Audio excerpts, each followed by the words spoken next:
Is the Amazon influencer program on the decline?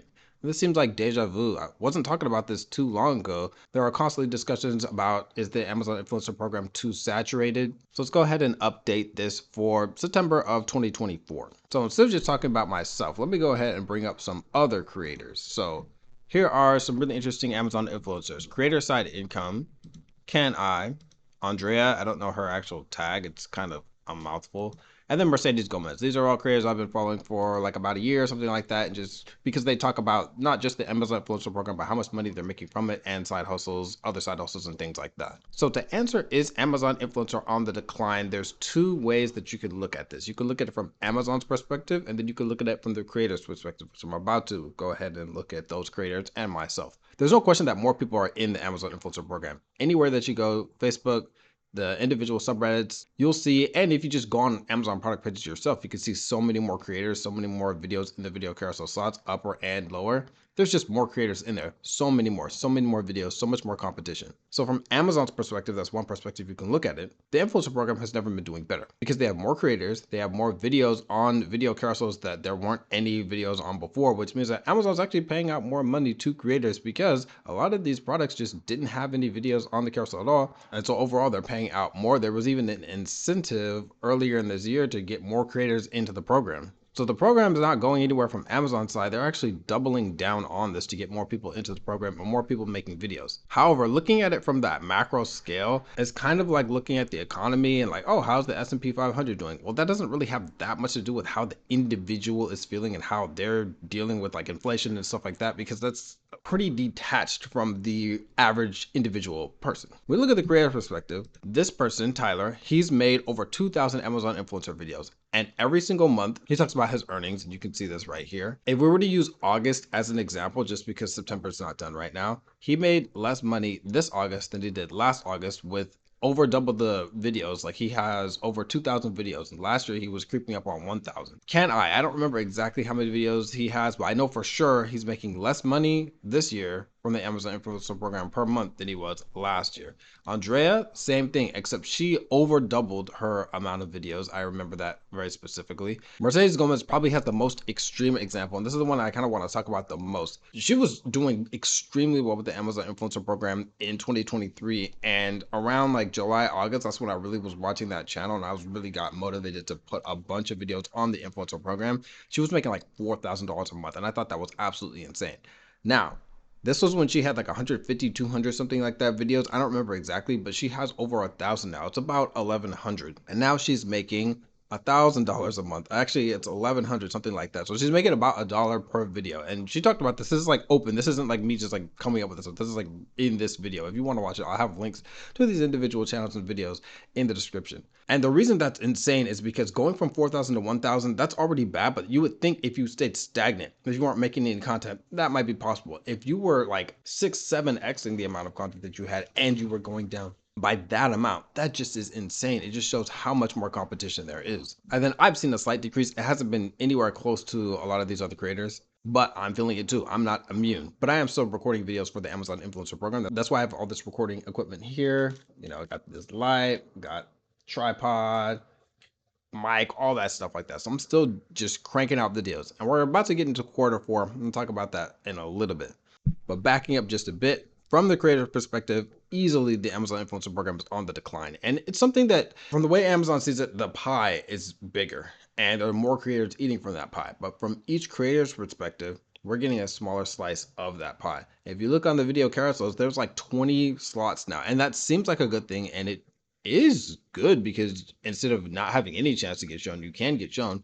But 20 videos on the video carousel, that shows how many influencers are actually, if you can fill that, that shows how many influencer videos there were in the backlog before.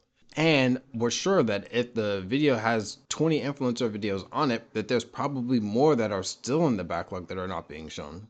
So overall, this is not good, but I think that there are two ways that you can really approach it from here. And it's kind of interesting for this channel because I can give a little bit more in-depth information, not just the surface level, because it's really like the two basic types of information that you get from pretty much every Amazon influencer channel, which is just either make more videos, period. And that's like the most common thing. You see that on Reddit everywhere. Just get everything that you have in your house and review it. I think that's not enough anymore. Even if you do that, I think that's like, it's cool that you did that, but you're not gonna be balling out of control like you were like a year and a half ago. That's one thing. And then the second thing is to be strategic. And that's the thing that I really talked about and that's been extremely helpful for me. And then you can divide up your time. But even that by itself is really not enough. Even if you're doing both of these things, like in a little mix of them, I think you have to do a lot more now. So there's more things I can talk about. So I think that there's two main paths that you can go to really have continued success with the Amazon Influencer Program. I don't know for how long, but I think the one thing is brand deals. And you don't have to like reach out to brands individually specifically. You can do that if you want to, but this channel, one of the things that she talked about in this is why she's still having so much success with the influencer program is because of creator connections. If you look at her earnings from how many videos she's putting out, how many hours it's taking her to do all that stuff, she's like, not really feeling how much she's getting for how much effort she's putting in. But with the creator connections, she's getting a ton more and like almost doubling the income from the influencer program with the creator connection. So it's really cool. Now, if you don't know what it is, I think everybody is opted into it now. And then you can make individual reviews and stuff like that for products. And I don't know the exact specifics of it because I kind of stay away from brand deals, but I have seen it because I can see like part of the back end of it too. And the commission percentages that you get are just way higher than you get for the regular influencer program. This is common knowledge for the normal influencer program, you can get from like 1 to 5%. And yeah, these are just destroy those. So that's one path that you could do: brand deals, creator connections, and stuff like that. And then like just placement of stuff. Because like if you're getting products from companies and they're paying you to do stuff like on YouTube or something like that, that can be really good for you. Now, the other path that you can take, similar to this creator side income, his was his original channel. It was reviews of cool stuff. And what he does is he gets all the products that he's reviewed and then makes videos, not just for the influencer program, but for YouTube as well. And the thing that's really useful about that is that you can grow your YouTube channel. And sometimes he gets products for free, but sometimes he buys them. Personally, I think if you're gonna buy products, you should stick to a specific type of niche. And if you can get that niche, then you can grow a YouTube channel, because his YouTube channel is not very big for how many videos he has up. Because he even said this in his own videos: why would you subscribe if you have absolutely no idea he's gonna, there's allergy pills here, and then there's a hard drive, and there's a remote, and then there's like like an oyster shell stuff. Like what are you subscribing for, right? But if you could be super focused on something, like if you're only doing like fitness equipment, and I would think you want to get something that has a relatively high commission percentage on the affiliate side with Amazon Associates and for influencer. And if you can really dial that down, then you can get a lot of potential there, because that way you can be growing on YouTube, you can be growing on other platforms, and growing on Amazon Influencer. Because if you're only relying on influencer, I think it's way too volatile, and I think it's just extremely saturated. I think that you can still make some pretty good income with it, but you really want to branch out to these other ones. And we're getting into quarter 4 very shortly. So if you can grow your YouTube channel before quarter 4 really takes off, and you get those affiliate links up and get those reviews up, then you can actually make a pretty decent amount of money from YouTube. Maybe if you're not in the partner program yet,